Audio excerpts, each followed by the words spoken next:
Today we're going to learn how to 1. Set up booking appointments on Google Calendar with all the information you need. 2.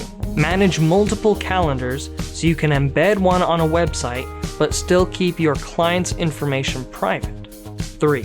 Access your calendars on your phone. My first season I copied and pasted this information into a Word document calendar and printed out a hard copy. When people canceled or changed their booking dates, I had to alter this copy. On my website, I had to manually input all the bookings, save it as a photo, and then upload it to the website. When I switched website hosting platforms, I discovered I could link a Google Calendar to my website and display information on there. This made things a lot easier because it was just digital, copy and paste. Let's go to the Google account I use for my Christmas-related things.